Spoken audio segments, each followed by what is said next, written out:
I am Dr. Pradeep Panigrahi from SLG Hospital.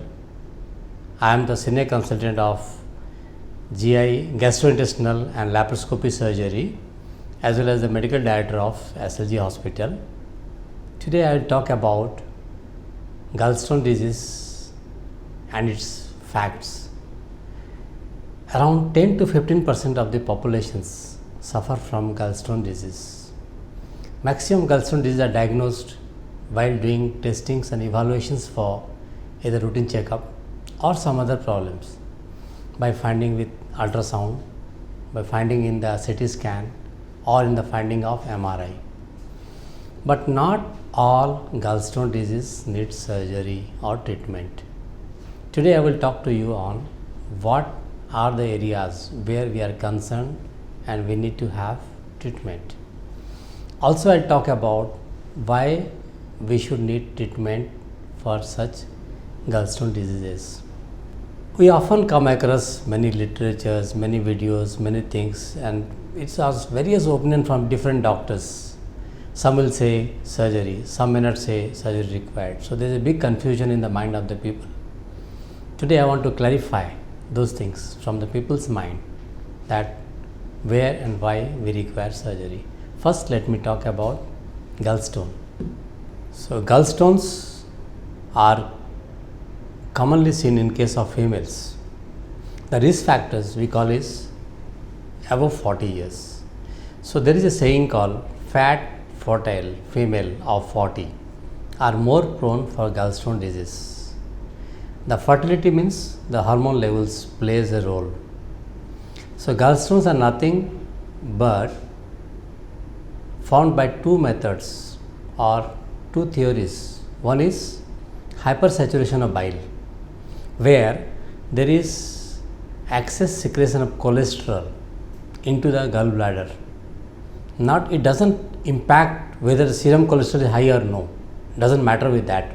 What matters is hypersecretion of cholesterol into the gallbladder will cause hypersaturation of bile, which can cause stones. Second hypothesis is infection hypothesis. When there is infection of the gallbladder or infection in the GI tract which goes to the gallbladder will cause gallstones. So this is the two methods where gallstones are formed. This is what common man will not able to know. So I thought it's better to perceive and tell it to the masses. Then, as we said, females. Why the females? The estrogen hormones, it causes hypersecretion of, again same as I said, cholesterol into the gallbladder. So there is hypersaturation of bile. Progesterone on the other hand causes slow movement of the gallbladder. So hypomotility. Hypomotility means there will be more time the bile has to spend in the gallbladder. That is where it leads to stone formations. And all primary stones are formed in the gallbladder, not in the bile duct. Bile duct primary stone formation is very, very rare. Again, the question comes in the mind, what are the type of gallstones? Gallstones are of actually two types we call it. One is a cholesterol stones, another is a pigment stone. Cholesterol stone is nothing but hypersaturation of cholesterol in the bile, not in the blood. Next comes is the pigment stone. Pigment stones are formed from breakage of own blood cells, which causes pigments, heme pigments, and that causes stones. There are two types of pigment stone, black and brown. So it doesn't matter which is predominant. And here I will say not all stones are gemstones, so that we have to preserve it. When we have gallstones and we have symptoms, we have to get rid of it. Symptoms of gallstones, what patient usually present. The commonest presentations what a patient will have is bloating sensations. That means when you take food immediately after meals, particularly after fatty meals, you will have bloating of the stomachs, full of bloating. You will not have any hunger anymore. Early satiety, early fullness. These are signs of gallstones diseases. Commonly we call it as a gastric and we go to the RMP or over the counter medicines and take it and say it's done. But that is momentary relief. Second most common one is there will be excessive belching. You will get lot of belching post meals, particularly after fatty meals. Third one is the pain. Pain usually comes in the epigastric region, that is near the stomach, what we call upper part of the abdomen, and it goes behind on the right side. Sometimes it goes to the shoulder also, sometimes it goes to the arm also. So people confuse with a cardiac pain, but it can be a gallstone pain. So these are the indications where we have to go for surgery. Beside that, asymptomatic stones. Asymptomatic stones means when we have no symptoms. So such stones, many times we have a policy called wait and watch. We ask the patient to go back, and when you have symptoms, come back. But there are few indications where we will suggest even asymptomatic stones to go for surgery. The reason is asymptomatic stones can lead to complications. So what are the complications which can come from gallstone? Number one is acute cholecystitis, means infection of the gallbladder because there is a stone. Chronic cholecystitis means there is recurrent infections over a period of time again and again, but we tolerate it as if it is a acid peptic disease or gas. We call it as a common man gas problem, and we take some medicines and forget it. So that is the second one. Third one is it can cause biliary colic. That means when the bile or bile stone or the sludge or the stone slips down, while slipping down into the common bile duct, is try to push it down by cramps, and that is called biliary colic. So recurrent biliary colic is the indications we should go for surgery, and then it can cause pancreatitis, which is very life threatening at times. Also, it has got chance of causing empyema. Empyema means pus inside the gallbladder, because it is blocking the gallbladder outflow, that is flow of bile from the gallbladder. So the collected bile inside the gallbladder get infected and cause pus inside the gallbladder. We call it as empyema. These are life threatening cases. So such scenario we need to be careful, and these are the complications where we need to undergo surgery.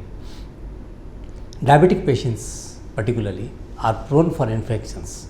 So such cases we advise for gallstone surgeries or gallbladder surgeries so that they don't develop the complications. Kidney failure patients, they are prone for infection very fast. So once diagnosed to have a gallstone, we suggest them to undergo the earliest symptoms for surgery. Pregnancy in other cases is a very controversial area. Early pregnancy is not very ideal, because there what's happened is chance of effect on the fetus is there. So mid cycle is the best time. If suppose gallstone disease is there, so that the pregnancy later part is not complicated, we suggest for a surgery if there are early symptoms. And gallstone surgery has become very easy now. The question comes here, can the stone be removed only and not the gallbladder at all together? No, it is not feasible.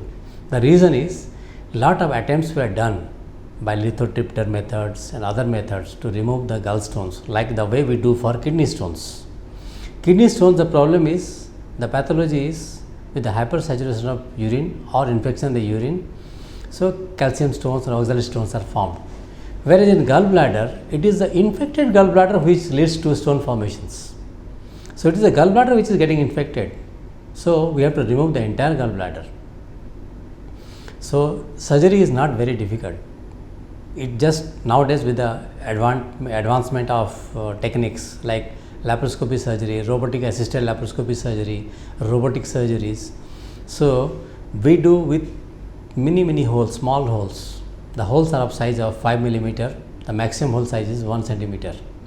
So 3 to 4 holes we make. Through that we put our laparoscopes and operate the gallbladder. The surgery can last from half an hour, and in complicated cases it may go up to 1.5 to 2 hours. And with the advancement of skills of the surgeon, and the more and more the surgeon operates, the more skilled the surgeon becomes. So even the complicated gallbladder can be done easily and handled well. Earlier the conversion rate from laparoscopy to open was very high because the surgical skill was lacking. But now at advanced center and centers which handle a lot of cases, like our center, we handle plenty of cases on month to month basis. That scenario, even the difficult to difficult gallbladders are also operated through laparoscopy. But here I will highlight one more thing. not all gallstones can be operated through laparoscopy. There are few instances where we may have to open and operate. That is to protect the patient's body parts like intestines, the masses. When the biliary canal injury is high, when the bile duct injury is high, the anatomy is so distorted, that scenario it is safer to open this and operate it rather than doing a laparoscopy method. So, at the end of it, the question again will come, if you remove a part of the body like a gallbladder, so what is the issue will come? Will the patient suffer for life? My answer here is no. Only for first few days or maybe a month, the body takes time to adapt. The bile is manufactured in the liver, transported through the bile duct into the intestine for the digestion. That will continue. So, there won't be any symptoms of indigestion for the patient is concerned. There are small symptoms which we call post-cholestatic syndrome, but that can be handled with medications and lifestyle modifications. So, gallstone surgery or removal of gallbladder will not cripple your life. It will not cause any complications to you. You will have very comfortable life. Feel free, feel safe. Remove the gallbladder when symptomatic at the earliest through laparoscopy method at any center of expertise. So please do not hesitate. Don't keep your gallstone pain and symptomatic gallstone disease within you, because once complicated, that becomes very tough for the surgeon, for the patient, for the procedure. And instead of saving a small amount, you invest a lot of amount, including your risk to life. So please do not hesitate. Come forward at the earliest. Thank you.